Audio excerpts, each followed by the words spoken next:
ये है इमरान खान की खातिर 9 मई केस में जेल काटने वाला सबसे कम उम्र तरीन कैदी, जिसने इमरान खान की खातिर अपना ख्वाब, अपना मुस्तकबिल सब कुछ कुर्बान कर दिया। जेल की सलाखों के पीछे क्या बीती और किस किस जुल्म का सामना करना पड़ा, जानिए इस वीडियो में। ये बताएं कि 9 मई केस के अंदर आप सबसे कम उम्र तरीन कैदी थे, कहां से आपको गिरफ्तार किया गया और कितनी FIR आप पर गई? मेरे पे तकरीबन कोई 40 दफ़ात लगा दी गई, जिसमें 2 780 है, 302 मुख्तलिफ दफ़ात लगा दी गई। मेरी उम्र से मतलब डबल दफ़ात थी। आपकी फैमिली में से कितने लोग थे जिनको जो है अरेस्ट किया गया 9 मई केस के अंदर? हमें जिस तरह से प्रिजन वैन में 50 लोगों को इस शदीद गर्मी में 5 घंटे के लिए उस लोहे की वैन में हमें रखा जाता था, जिसमें बुजुर्ग मेरे साथी बेहोश हो रहे होते थे। और अब यकीन माने कि बंदा उस टाइम मौत मांगता है। जब आप जेल के अंदर गए तब पाकिस्तान तहरीके इंसाफ के किन किन क़यादत के लोगों के साथ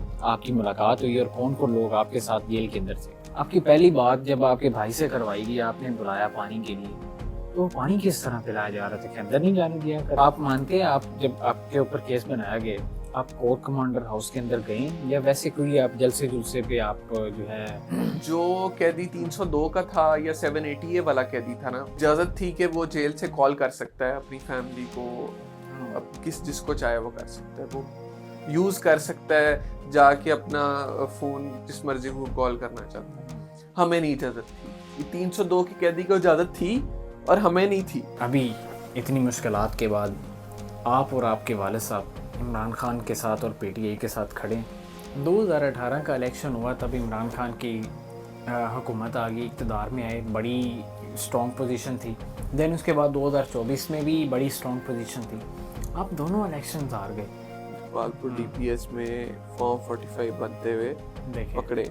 मैं आपको वीडियो भी शेयर करूंगा, वो आपने शेयर में बताया? नहीं, मैंने खुद, मैं और मेरा भाई उधर मौजूद थे। आपको मैं वीडियो भी दूंगा, वो आपने जरूर लगानी भी। आप इलेक्शन तो ठीक है, हार जीत गेम का हिस्सा होती है। आप लोगों ने या आपके वालिद साहब ने क्या ऐसे इकदाम किए हैं हल्के के अंदर, दीपालपुर शहर के अंदर, कि आप समझते हैं कि आप डिज़र्व करते हैं कि आप सीट जीते? रहने में और अवाम के दुख दर्द और उनके साथ खड़े होने में फ़र्क है। अगर अवाम की खिदमत जो है ना, उसको आप सियासत कहते हैं तो नो डाउट मैं सियासत करूंगा। अस्सलाम वालेकुम, मैं हूं आपका मेजबान अली बादामी। आज मैं आपकी मुलाकात इमरान खान के उस नौजवान कैदी के साथ करवाने जा रहा हूं जिसने कम उम्र तरीन के अंदर इमरान खान के पीछे जेल काटी।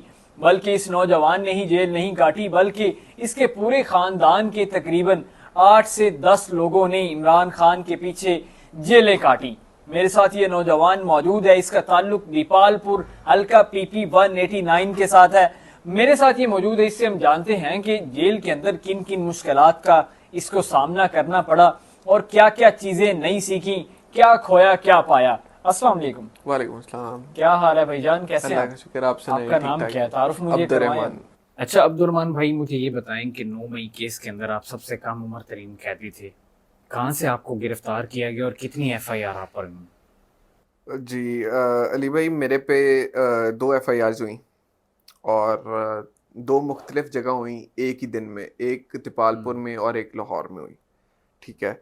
और मेरे पे तकरीबन कोई 40 दफ़ात लगा दी गई, जिसमें 2 780 है, 302 मुख्तलिफ दफ़ात लगा दी गई। मेरी उम्र से मतलब डबल दफ़ात थी। आपके वालिद साहब का ताल्लुक भी पाकिस्तान तहरीके इंसाफ के साथ है। 189 से वो इलेक्शन 2018 में उन्होंने कंटेस्ट किया, फिर 2024 में भी। क्या आपको लगता है कि आपका ताल्लुक पाकिस्तान तहरीके इंसाफ के साथ था और आपको पॉलिटिकल विक्टिमाइजेशन का शिकार किया गया, इसकी वजह से आपको अरेस्ट किया गया? जी, इसमें तो कोई दो राय नहीं है कि मुझे पॉलिटिकल विक्टिमाइजेशन नहीं हुई। मेरे पे बिल्कुल पॉलिटिकल विक्टिमाइजेशन हुई है। और जिस किस्म की मेरी फैमिली पे और मेरे पे पॉलिटिकल विक्टिमाइजेशन हुई है, मेरे ख्याल में आपको बहुत ही कम मिसालें मिलेंगी पंजाब में। और मेरे 8 फैमिली मेम्बर अरेस्ट हुए, जिसमें एक फ़ीमेल फैमिली मेम्बर भी अरेस्ट हुई और उनको पुलिस कस्टडी में हार्ट अटैक भी हुआ। और मेरा एक कज़न मिलिट्री के पास भी रहा और मैं ख़ुद 6 महीने जेल रहा। मेरे मामू जेल में रहे। मुख्तलिफ मेरे इमीडिएट फैमिली में से 8 लोग जेलों में रहे। और मेरे पे पॉलिटिकल विक्टिमाइजेशन की सबसे जो आपके पास बेहतरीन प्रूव है वो है कि मेरे पे एक ही टाइम पे 2 FIR होना 2 मुख्तलिफ जगह पे, कहाँ कहाँ पे हुई है एक एफआईआर आपके ऊपर? दीपालपुर और एक लाहौर। एट अ टाइम एक टाइम पे 2 एफआईआर हुई हैं? अच्छा, मुझे ये बताएं कि आपकी फैमिली में से कितने लोग थे जिनको जो है अरेस्ट किया गया 9 मई केस के अंदर? आपके कज़न थे, कितने लोग थे वो लोग?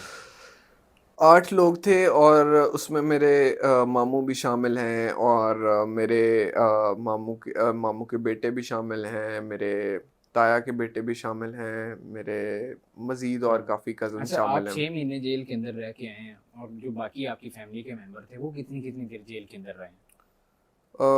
6 महीने से लेके 8 और 8 से लेके 11 महीने, मतलब कि तकरीबन हम 6 और 8 का 6 और 11 का ब्रैकेट है। मतलब 6 महीने मैं रहा हूँ और 11 महीने मेरा कज़न रहा है, एक मेरे मामू 6 महीने रहे हैं, एक कज़न, इस तरह 8 महीने, ठीक है। मतलब अच्छा, अब मुख्तलिफ ये बताएं रहे। कि आपकी तालीम क्या चल रही थी और कितना नुकसान हुआ है आपको? आप आई थिंक ला कर रहे थे, कौन सी यूनिवर्सिटी से आप ला कर रहे थे, और कितने साल हो गए थे और कितना आपका टाइम वेस्ट हुआ? मैं LLB कर रहा था यूनिवर्सिटी ऑफ लंदन से और मेरा साल ज़ाया हुआ। दोबारा आपने मेरी रीज्वाइनिंग की? गिरफ्तारी तकरीबन एग्ज़ाम से कुछ दिन पहले हुई थी, तो मेरा LLB का पूरा साल ज़ाया हो गया था। जेल के अंदर पहला दिन किस तरह का था? एक वो वाला अब्दुर्रहमान जो एक लग्जरी लाइफस्टाइल गुजार रहा है, और जेल के अंदर जब वो पहली रात गुजारता है, कितना डिफरेंट होता है?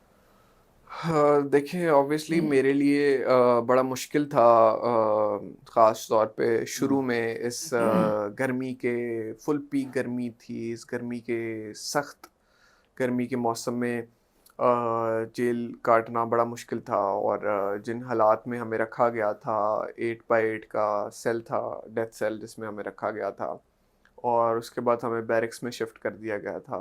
तो वो बहुत मुश्किल हालात थे। एक सेल में तकरीबन हम जो 8 बाई 8 जिसमें ओपन वॉशरूम हाँ, था, तकरीबन 14 लोग थे। मुझे ये और अब बताएं कि यकीन माने कि बंदा उस टाइम मौत मांगता है, और हमें जिस तरह से प्रिजन वैन में 50 लोगों को इस शदीद गर्मी में 5 घंटे के लिए उस लोहे की वैन में हमें रखा जाता था, जिसमें बुजुर्ग मेरे साथी बेहोश हो रहे होते थे, हमें पानी नहीं दिया जा रहा होता था, और हमें ऐसे ट्रीट किया जा रहा होता था कि हम कोई कश्मीर से आए हैं, या हमारा कोई हम बॉर्डर क्रॉसिंग में पकड़े गए हैं, या हमारा कोई ऐसा जुर्म है जिसकी कोई माफ़ी नहीं है। मतलब कि देखिए हम लोग हम लोग कोई क्रिमिनल नहीं है, हम लोग पढ़े लिखे लोग हैं, और हमने हमारा कोई क्रिमिनल रिकॉर्ड नहीं है किसी किस्म का। लेकिन उसके बावजूद जिस तरह से जो हमारे साथ जुल्म किया गया है, मैं समझता हूँ कि वो किसी भी शहरी के लिए या हमारे किसी दुश्मन के साथ भी ऐसा सलूक नहीं होना चाहिए। अच्छा, मुझे ये बताएं कि जब आप जेल के अंदर गए, तब पाकिस्तान तहरीक इंसाफ की किन किन क़यादत के लोगों के साथ आपकी मुलाकात हुई, और कौन कौन लोग आपके साथ जेल के अंदर थे उस वक्त? देखिए मेरे साथ तकरीबन PTI के वर्कर्स रहे हैं जेल में, तकरीबन हज़ारों की तादाद में, और जिसमें हमारी लीडरशिप भी शामिल थी। मियाँ महमूद रशीद साहब, एजाज चौधरी साहब, डॉक्टर यास्मीन, ये सारे आपके राशिद साथ साहब। थे जेल के अंदर ही, या इनके साथ मुलाकात जब तारीख पे आप जाते थे तब हुआ हमारी करती थी? पेशी इकट्ठी होती है, बट इनमें से कुछ ऐसे नाम हैं जो हमारे साथ जेल में भी इकट्ठे रहे हैं। जेल से जब आपको डेट तारीख पर ले जाया जा रहा था, जो प्रिजन वैन के अंदर थे, वो जो कुछ घंटे थे वो किस तरह गुजारे थे? किस तरह आपको वो, यानी कि ट्रीट किया जाता था इतनी शदीद गर्मी के अंदर?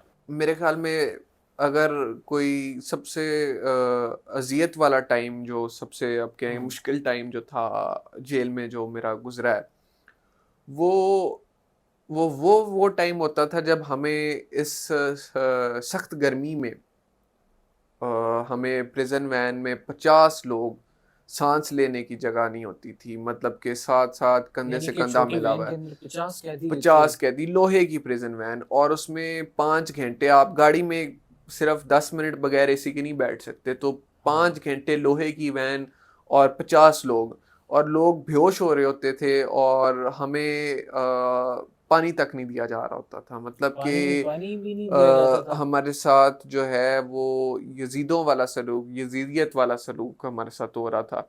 और मतलब कि मैं समझता हूँ कि अपना आप सियासी इख्तिलाफ अपनी जगह, लेकिन सारे हम सारे हैं इंसान, और मैं समझता हूँ इंसानियत की नाते गलत को गलत कहना जो है वो ज़रूरी है। और मैं समझता हूँ कि आप सारे दोस्तों का फ़र्ज़ बनता है कि जो जुल्म हमारे साथ हुआ है उसके ख़िलाफ़ आवाज़ उठाएं। और अभी जो हमारे लीडर खान के साथ हो रहा है वो भी बहुत जुल्म हो रहा है। एक आपका एक्स प्राइम मिनिस्टर ये ट्रीटमेंट नहीं डिज़र्व करता। ठीक है, आपकी सियासी वाबस्तगी किसी और के साथ है, सियासी मामलात किसी और के साथ है, लेकिन ये बहुत गलत है। और मैं समझता हूँ कि कोई भी समझदार पॉलिटिकल वर्कर इस चीज़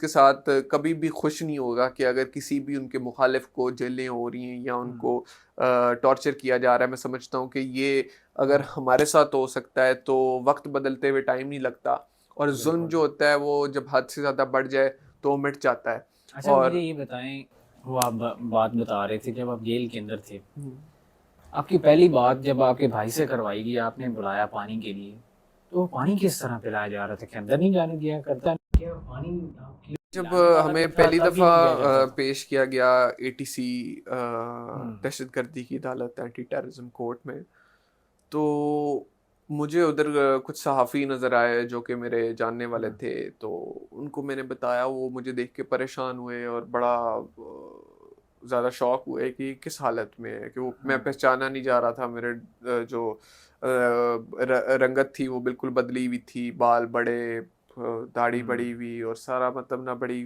बुरे हालात थे। तो उन्होंने मुझसे पूछा कि तुम इधर क्या सारा, मैंने उनको बताया सारा। मैंने कहा कि आप सारी चीज़ें छोड़ के मेरे घर इत्तला करें, क्योंकि अभी तक मेरे घर नहीं हाँ। पता कि मैं किधर हूँ। तो नहीं जब आप अरेस्ट हो गए थे तब नहीं पता था, या मतलब तारीख हमें पे आए हुए थे नहीं पता था कि आप इधर आए हुए नहीं, हमें जब मैं अरेस्ट हो गया था उसके बाद हमें सीटीडी शिफ्ट कर दिया गया था, तब से नहीं पता था कि मैं किधर हूँ। कितनी देर बाद आपके घर वालों को पता चला? मुझे अब एग्जैक्ट याद नहीं है, लेकिन मेरे ख्याल में 3-4 दिन या हफ्ता तो था एटलीस्ट के जो राब्ता भी नहीं हुआ, हमें हर चीज पेश जिस। डिस्कनेक्ट हो गई थी। जी बिल्कुल। और जब मेरा भाई आया तो हम्म, हमें पानी देने के लिए, शदीद गर्मी थी, फुल पीक गर्मी थी, मई का महीना था। और हुआ ये कि जब मेरा भाई पानी देने के लिए आया तो हमें पानी अंदर नहीं, प्रिजन वैन में पानी नहीं दिया जा रहा था, और मेरे साथी जो थे वो बेहोश हो रहे थे, बुजुर्ग साथी। तो हमने शोर भी डाला काफ़ी, लेकिन हमें पानी नहीं दिया गया। और मेरे भाई ने मुझे पानी, आप बिलीव करेंगे कि ये हालात थे कि जो सलाखें होती हैं ना उसकी, प्रिजन हाँ, वैन की, उसके अंदर से पानी उसने मुझे बॉटल से पिलाया। और उसमें भी वो स्पेस कम होती है, तो उसने वो पानी को पीछे से हम्म, प्रेशर दे के मुझे पिलाया। मतलब इस तरह के हालात, अब ये देखें कि ये मेरे ख्याल में एक पॉलिटिकल वर्कर के साथ ये सलूक जो है वो बिल्कुल भी किसी बिल्कुल। सियासी कारकुन को एक्सेप्टेबल नहीं होना। आप मानते हैं, आप जब आपके ऊपर केस बनाया गया, आप कोर्ट कमांडर हाउस के अंदर गए या वैसे कोई आप जलसे जुलसे पे आप जो है देखिए शामिल हुए थे? देखिए, पॉलिटिकल एक्टिविटीज़ हर इंसान का राइट है, और हम्म, हर शहरी के पास ये हक है कि वो पॉलिटिकल एक्टिविटीज़ कर सके। लेकिन जहाँ तक बात है कि अब इसकी कोर कमांडर हाउस की, जिना हाउस की, हम्म, तो वहाँ उससे हमारा कोई लेना देना नहीं था। आप नहीं गए थे? उससे कोई लेना देना नहीं था हमारा। और सिर्फ और सिर्फ हमें पॉलिटिकली विक्टिमाइज किया जा रहा था। और आपको हम्म, पता ही है कि सारा कुछ है, क्योंकि अगर अगर कोई उसमें मेरा जुर्म होता तो आज मेरी बात ना होती। ठीक है, मेरी बेल इसी बेसिस पे हुई है कि हाँ, मेरा कोई जुर्म नहीं है, और मेरा ट्रायल भी चल रहा है। और हम्म, मैं चाहता हूँ कि हमारा जो भी फैसले हैं वो मेरिट पे हों, और इंशाल्लाह ताला उम्मीद है कि हक और सच की जीत हो। मैं समझता हूँ कि इस एज में अगर मुझे ये मौका हम्म, मिला है, और मेरे ख्याल में ये सिस्टम का सारा मेरे सामने आना मुझे हाँ, विजन मेरा क्लियर हो गया सिस्टम के बारे में। पहले जब मैं सिस्टम को देखता था मेरा नजरिया और होता था, मैं चीज़ों को देखता था, देखने का तरीका और होता था। मिसाल के तौर पे आपको मजे की बात बताता हूँ, जो प्रिजन वैन में हम जब बाहर से एज अ मतलब आम शहरी हम देखते थे कोई प्रिजन वैन गुजरी है तो मैं सोचता था कि यार ये कोई चोर जा रहा है या कोई क्रिमिनल जा रहा है, कोई डिगेट जा रहा है।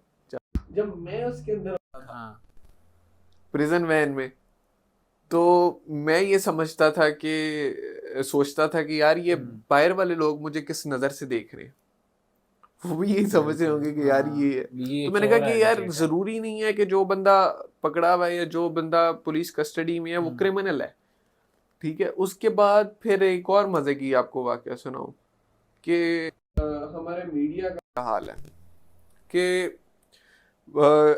एक न्यूज चैनल जेल में, क्योंकि आपको पता है वो खान साहब भी कहते हैं कि पीटीवी मुझे दिया हुआ है, तो इसी तरह ही वो न्यूज चैनल सजा इस चीज की देगी कि मुझे 24 घंटे पीटीवी दिखाया जाता है। पीटीवी आपको भी पीटीवी दिखाया तो जाता हमें था? भी पीटीवी दिखाया जाता था या एक दो और चैनल्स थे, ठीक है। आपको प्रोटोकॉल मिलता था, यानी कि पोजीशन मजबूत थी, बैकग्राउंड स्ट्रांग था, वालिद साहब के अच्छे कनेक्शन थे, पीटीआई के साथ ताल्लुक था, तो उसका प्रोटोकॉल मिलता था या आम कैदियों की तरह? अच्छा, आपको एक मजे की बात बताता हूँ। जो कैदी 302 का था या 780A वाला कैदी था ना, उसको इजाजत थी कि वो जेल से कॉल कर सकता है अपनी फैमिली को, अब जिसको चाहे वो कर सकता है, वो यूज कर सकता है जाके अपना फोन जिस मर्जी को कॉल करना चाहता है। हमें नहीं इजाजत थी, ये 302 के कैदी को इजाजत थी और हमें नहीं थी। ये जितनी देर रहे तब तक कोई बात नहीं, हमें कॉल पे इजाजत नहीं थी बात करने की, ठीक है। और उसके अलावा जो है वो ये तो होगी कॉल बात। 3 महीने तक हमें बैरक से बाहर नहीं निकाला गया। आम कैदी को दिन में 2 दफा जो है वो निकाला जाता था, ठीक है, निकाला जाता है। जो 302 का या 781 जो मतलब क्रिमिनल लोग हैं उनको ये फैसिलिटीज दी गई हैं, हम लोग जैसे कोई बॉर्डर क्रॉसिंग में आए हैं। अच्छा अब्दुर्रहमान भाई, मुझे ये बताएं कि अभी इतनी मुश्किलात के बाद आप और आपके वालिद साहब इमरान खान के साथ और पीटीआई के साथ खड़े हैं। देखें, मेरे ख्याल में मुझे इस चीज़ को अब मज़ीद जस्टिफाई करने की ज़रूरत नहीं है। इतनी मुश्किलात के बावजूद और इतने सालों की वाबस्तगी इस चीज़ का सबूत है कि हम अल्हम्दुलिल्लाह अपने लीडर, अपने कायद इमरान खान के साथ खड़े। अच्छा, 2018 का इलेक्शन हुआ, तब इमरान खान की हुकूमत आ गई, इक़्तिदार में आए, बड़ी स्ट्रॉन्ग पोजीशन थी। देन उसके बाद 2024 में भी बड़ी स्ट्रॉन्ग पोजीशन थी। आप दोनों इलेक्शन हार गए। आपके वालिद साहब की बड़ी खिदमत है, इतने अरसे से पीटीआई के साथ ताल्लुक़ है, हल्के के अंदर काम करते आ रहे हैं, क्या वजह बनी आप इलेक्शन हारे दोनों? सिर्फ देखिए, मैं समझता हूँ कि पिछला इलेक्शन तो सबके, ये जो रीसेंट इलेक्शन था 24 वाला, वो तो सबके सामने है कि हमें हराया गया। और आपको आइडिया है ही कि किस तरह से रात को हम जीत रहे थे और सारा सिनेरियो के, क्योंकि मैंने खुद ऑन ग्राउंड इलेक्शन सारा लड़ा है और देखा है। तो आप ये देखें कि पोलिंग स्टेशन पे फॉर्म 45 बनते हैं, बिल्कुल ठीक है। आपके आरओ ऑफिस में तो नहीं फॉर्म 45 बनते। हमने खुद डीपीएस में, जपालपुर डीपीएस में फॉर्म 45 बनते हुए पकड़े। मैं आपको वीडियो भी शेयर करूंगा, वो आपने शेयर भी करना। नहीं, मैंने खुद, मैं और मेरा भाई उधर मौजूद थे। आपको मैं वीडियो भी दूंगा, वो आपने जरूर लगानी भी। अच्छा, ठीक है। मैंने सुना है रात को पोजीशन स्ट्रॉन्ग जा रही थी, आप लोग तो खुशियां मना के ढोल शोल लेके मिठाइयाँ भी बांट दी आपने कि हम इलेक्शन जीत गए हैं। बिल्कुल जाहिर बात है कि रात को हालात ऐसे थे कि हर जगह से हमें, इवन हमारे मुखालिफिन भी मुबारकबाद दे गए थे भी आप तो इलेक्शन जीत गए। बिल्कुल जीत गए। और हमारे जो मुखालिफ कैंडिडेट थे, मेरे बड़े भाई मलिक अली अब्बास खोखर साहब, वो घर चले गए थे भी हम इलेक्शन हार गए जी। तो वो तो बस आपको पता है कि कौन सी ताकतें थी और क्या स्पोर्ट थी। अच्छा, तो मुझे ये बताएं कि आप इतनी देर जेल के अंदर रह गए, आपके ऊपर इतना मुश्किल टाइम आया, अब एक आम बंदा ना सुन के हैरान रह जाता है कि यार इस केस के अंदर ये बंदा 6 महीने लड़का निकाल के आया, आपने आते ही दोबारा एक्टिविटी शुरू कर दी, बड़ी स्ट्रॉन्ग पोजीशन के साथ वही पीटीआई की कंपेन की आपने 2024 के इलेक्शन से पहले जब आप आए। प्रेशर नहीं था कि यार तेनू समझ नहीं 6 महीने तो रह के आए तो फिर तो बाहर ही काम शुरू करते हैं? सर देखिए, मैं समझता हूँ कि मेरे पे रिस्पॉन्सिबिलिटी और बढ़ गई है।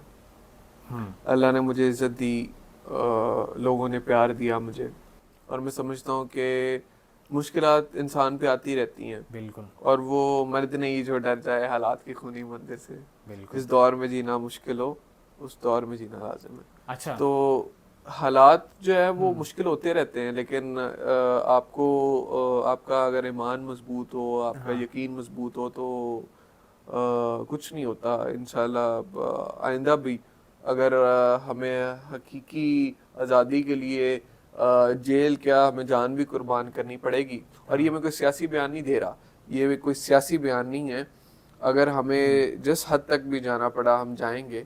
और मैं समझता हूँ कि हमें सबको साथ लेके भी चलना चाहिए। हम सब सबसे पहले इंसान हैं और मुसलमान हैं।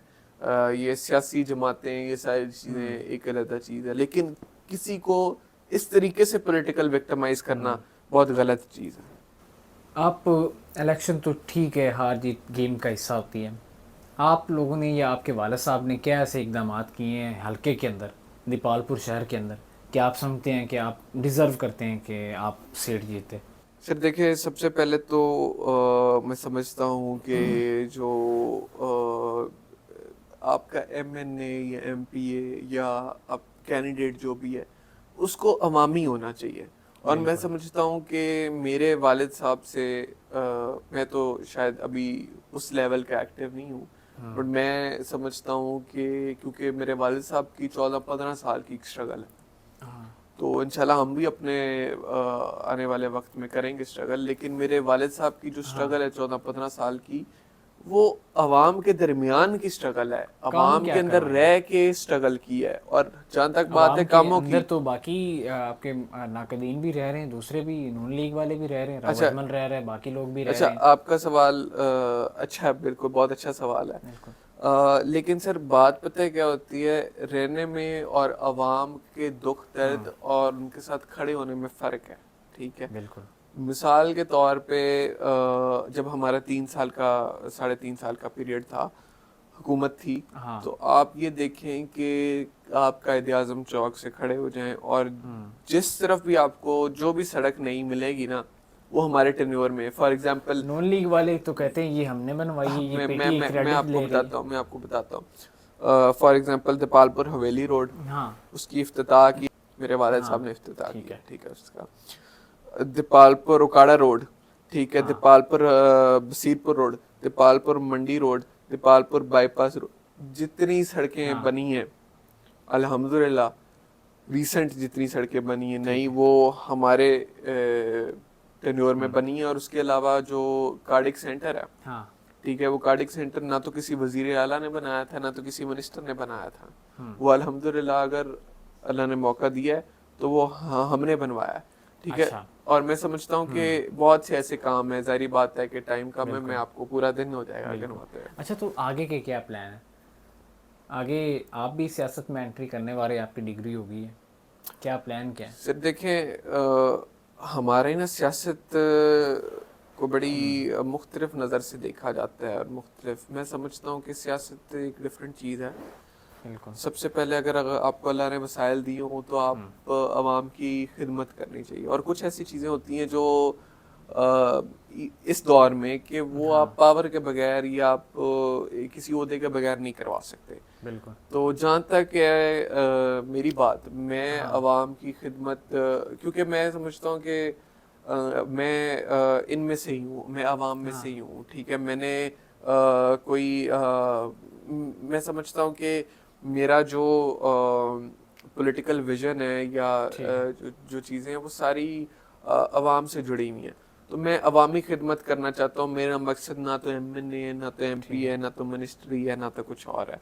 तो हाँ, अगर आप आपको नहीं लगता अवाम कि आप ये अगर सियासी अवाम बात की कर रहे हैं? खिदमत अगर अवाम की खिदमत जो है ना उसको आप सियासत कहते हैं तो नो डाउट मैं सियासत करूंगा, लेकिन अगर सियासत सिर्फ और सिर्फ कुछ लोग अपने जाती मफाद के लिए करते हैं, तो जहाँ तक हमारी बात है, अल्लाह का फजल है कि पूरा इलाका जानता है हमारे ख़ानदान को कि हम लोग खाने वालों में से नहीं हैं, हम लोग करप्शन करने वालों में से नहीं हैं, हम लोगों की जेबों में से निकालने वाले नहीं हैं, हम लोग अवाम पे लगाने वाले हैं। ठीक और है। इंशाल्लाह ताला वो लगाएंगे भी, अवाम की खिदमत भी करेंगे। और मैं दीपालपुर का बेटा हूँ और मैं समझता हूँ कि मेरा फ़र्ज़ बनता है दीपालपुर की खिदमत करना।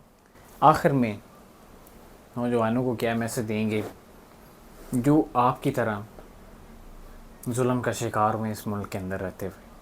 और शेर के साथ कोई अच्छा सा इनकलाबी शेर सुनाएं, फिर हम चलते हैं। मैं सबको एक पैगाम दूंगा कि सबसे पहले तो मैं नौजवानों को एक मैसेज देना चाहता हूँ, वो ये है कि वक्त एक जैसा नहीं रहता, वक्त बदलता है और इंशाल्लाह ये जुल्म हद से ज़्यादा बढ़ गया है और ये मिटने वाला है। तो मैं आखिरी शेर आपकी नज़र करूँगा कि उठो उठो कि सर उठे तो सही जुल्म के सामने, मेरी डाली पे वक्त हिसाब आएगा और इन्हीं गरीबों के दरबार के हाथ जोड़े हर नवाब आएगा, इनकलाब आएगा, इनकलाब आएगा। जी नाज़रीन, ये था इमरान खान का वो सिपाही जिसकी उम्र तकरीबन 20 साल है।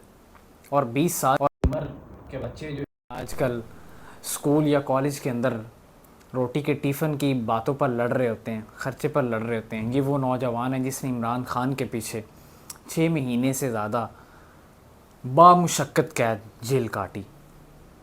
तमाम तर बातें हमने आपको सुनाई, मुलाकात करवाई। तो इसी के साथ मुझे इजाज़त दीजिएगा। अल्लाह निगहबान।